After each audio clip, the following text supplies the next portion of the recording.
help each other. We always talk to our older players about helping and coaching the younger ones. But, you know, you'd be a silly person last year to not watch and learn from Christina, right? At that time, when Addie came in, Christina had been to 3 College Cups, 3 ACC tournament championships, and so on and so forth. So, and only lost, I think, 1 or 2 games in her career, right? So, I think a decent bit. Now, having said that, Addie has a phenomenal soccer brain. She really does. She has great feet, and you know, I think she came in last year, and like you said, she didn't play. We intentionally redshirted her, unless it was a conversation we had early in the season that we were going to save that year, unless we needed to play her if Christina went down or Christina's performance faded, right? But we obviously didn't have to do that. But Addie has always had a voice, a knowledge, and then a presence, the gumption to speak up. You can have knowledge, but the question is, do you have the confidence and courage to do so? And Addie has that, and that's a big deal. Coach, you talked about it a little on Sunday, but obviously when your roster is about to go down in a couple numbers, how beneficial has it been to have these last 2 matches play out the ways they have to get different combinations and get different looks in the game? Priceless. You know, obviously they've played out well in terms of, you know, halftime of the USF game. Even though we didn't have a great first half, we're still, you know, 2-0. And then we started a different lineup in the start of the second half, and then halftime the other night was 5-0. But I think we have a lot of competition for spots. And so, you know, what's funny about the other night is we scored 10 goals. But Jordan Dudley didn't score. Taylor Suarez didn't score. Gianna Riley didn't score, right? Brianna Hudson didn't score, right? So a lot of our, you know, front players, was I wrong on that? Did Reese score? No. Hudson, she did not, right? So a lot of our, you know, attacking players, you know, and big time forwards didn't score for us. So I think even though we're losing bodies, we still have a lot of talent left in that locker room that will be here for the next month. So everybody's getting an opportunity, and you know, go back to, you know, last Thursday's game. The game was still in balance at USF, and we started a pretty switched lineup, which we had full confidence in, and it was that lineup that put the game away. That pretty quickly, all of a sudden, it was 4-0. Coach, Taylor Huff has been a big piece of y'all's offense so far. She was last year, she was this year, made 3 of those 10 goals the other night. Just got named ACC Offensive Player of the Week today. What can you say about her development from last season to this season? Have you seen any improvements from her, maybe if not in her skills, rather a leadership role? Yeah, I think, you know, last year her game evolved. If we kind of just look at last year for a second, she's always been very much an attacking player. Wants to get to goal, wants to assist, wants to score.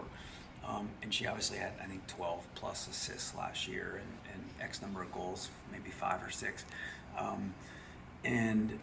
But what evolved last year in her game was her defensive ability, and then her heading ability, and then just her ability to control the tempo of a game. And that was big time. So we kind of hoped for all of the above this year.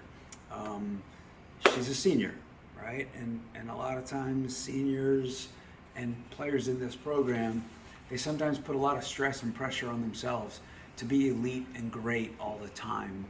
You know, the next phase of Taylor's career is going to be her professional career, right? And what we've been trying to get her to do, she came in the first week or two of preseason and was almost putting too much pressure on herself, right? I got to score, I got to lead, I got to manage, we've got 14 new players, I've got to run everything. And we've had some talks about, no, you don't. You just have to take a deep breath and just play. And you don't have to score, you don't have to assist, you just need to play soccer, right? And then find the moments to lead, but you don't need to put the whole team on your back.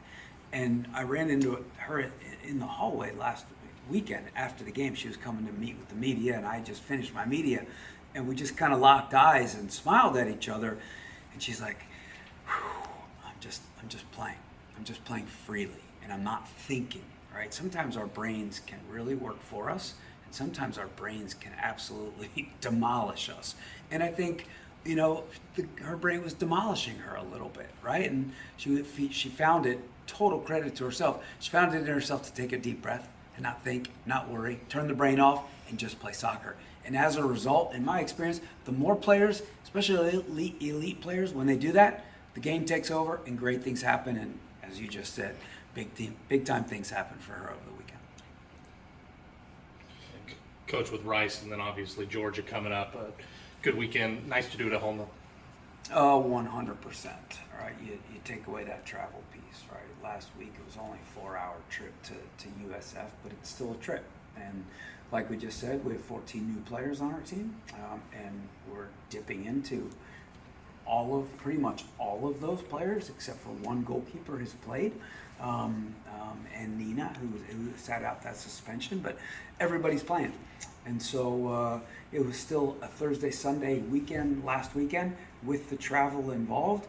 First Thursday, Sunday weekend since the College Cup, right? And so it takes a lot of, it's still tiring, right? Even though the games were in hand, kids are still putting a lot of effort out. And they have the emotional stress of trying to win a job, first games, first road games, all those things.